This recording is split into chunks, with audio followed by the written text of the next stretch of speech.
How you doing, everybody? Happy Wednesday. It's Daily Fantasy Live on CBS Sports. I got it right this time, Jamie. Earlier I called it Tuesday. It's actually Wednesday today. Go figure. Heath Cummings, Jamie Eisenberg, Ryan Bass here with you. Welcome, everybody, to the show that helps you win on FanDuel. Let's start with the big news so far of the day. Julio Jones expecting to play on Thursday Night Football. Now that the story has kind of changed a little bit, Heath, do you want him in your lineup? I really don't think I do, because they have said they're going to have him on a pitch count. He wasn't extremely effective last week. In fact, it would have been a really bad week if he hadn't fallen on a fumble in the end zone. I don't want to count on him falling on fumbles in the end zone. I think the Falcons can beat the Saints without relying heavily on a player that they need to get healthy. Saints defense, though, hasn't been great against wide receivers. So if he's playing, Jamie, Sure. Don't you want a part of him? Yes, in seasonal leagues. Daily, no. I just think you're risking it, especially with the short week. Thursday night games, it's so hit or miss. Look what happened to T.Y. Hilton and Dante Moncrief last week. It was Andre Johnson who came out and had the great game. So this could be the Roddy White show, just based on old receivers stepping up and playing big games. Yeah, it's just too risky. Tyrod Taylor, by the way, there was reports earlier from Jason Lucken, 4-hour CBS Sports Insider, that he'd be out multiple weeks with an MCL sprain. Tyrod Taylor came out today at press conference and said he expects to play on Sunday.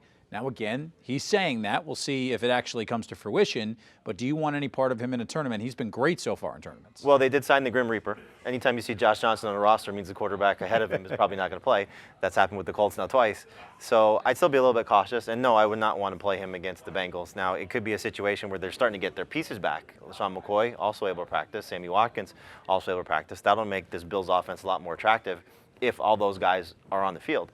But I think it's pretty clear that Buffalo is not going to risk getting Tyrod Taylor further injured when they're still very much a playoff team this year. Yeah, if there's anything we've seen with the Andrew Luck situation, with several other situations, it seems like this year more than any other, we've heard a lot of, I'm planning on playing, and then they don't play.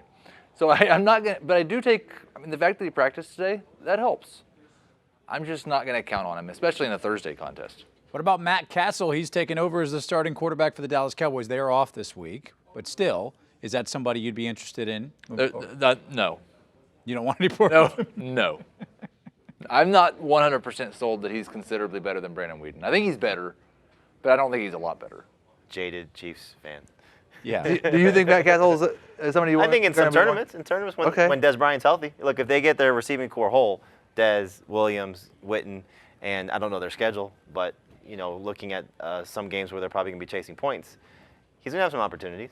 So it's not going to be pretty, but he's going to be cheap. I can tell you that much. One quick thing for you, too. Martavis Bryant expected to play this week. You want any part of him with how bad that Michael Vick has been at quarterback? But he has made some explosive plays. Last week, Marcus Wheaton caught a long touchdown pass.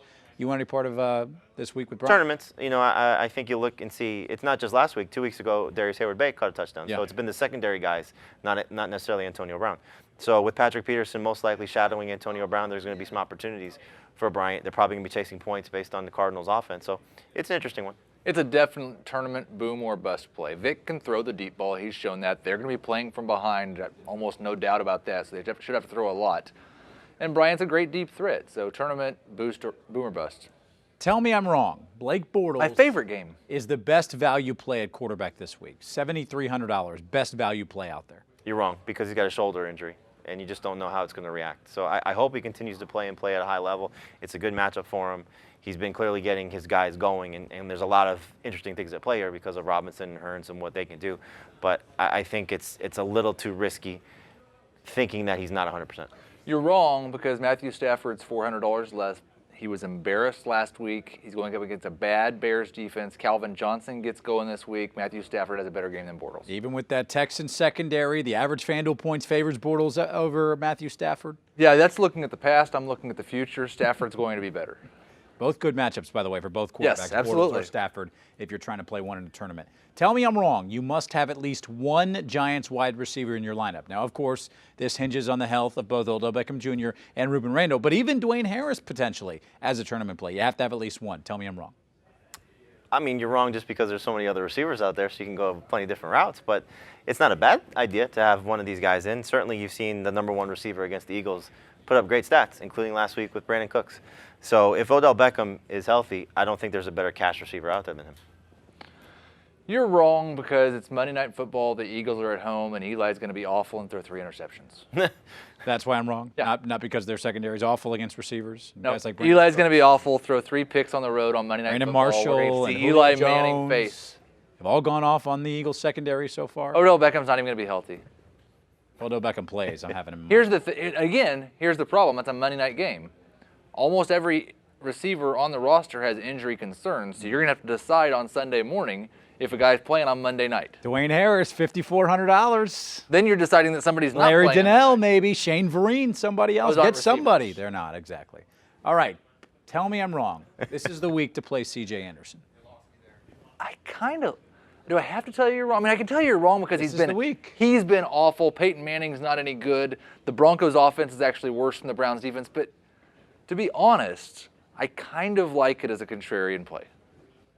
Tell me I'm wrong, James. I agree, but it hinges on Ronnie Hillman. If Ronnie Hillman's healthy, then I would stay away. If Ronnie Hillman's out with the hamstring problem, or at least limited, doesn't practice for the majority of the week, and he says he's still not ready to go, full go, or whatever the situation may be, yeah, then absolutely I like C.J. Anderson. It's a great situation. I mean, you go back, it's now 7 games in a row going back to last year where a running back has gotten either 100 total yards or a touchdown against this Browns defense.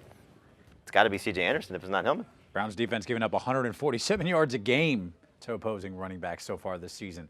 This one's going to be fun. I'm trolling you with this one. You should fade Gronk this week. Tell me why I'm wrong, Jamie. Because it's Gronk. Yeah, that would be the typical answer. But the Colts are 4th best in the league against opposing tight ends so far this year. Here's why I want to fade him.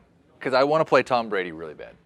I want to play Adrian Peterson against that Chiefs team. He might get 30 carries because the Chiefs can't move the ball. I want to play Julian Edelman. And I can't afford those 3 guys and Gronk. So that's why you're wrong. So you are going to fade Gronk. You want me to tell you you were wrong. I'm not committing to fading Gronk 3 days before the contest started. But that's why you're wrong. Just typical. It's Gronk. Would have worked, by the way. Jamie had the correct answer here. He wins. Because it's Gronk. How do you fade Gronk? I was trolling you with that one. All right, coming up next, is playing Antonio Brown this week considered a contrarian play? You like it? All right, we'll talk about that on the other side. Plus, take a look at the receivers you need to target on FanDuel for Week 6. And guys, we told you about this yesterday, and it's time to invest in it now. The $12 million World Fantasy Championship, it's in Vegas. And if you win this tournament, FanDuel's going to pay your trip to go out there and your entry fee into the World Championship. It's $5 to enter. Use the promo code DFLive. Oh, by the way, if you don't win the whole thing, $1,500 of you are going to cash in anyway. We're talking receivers on the other side.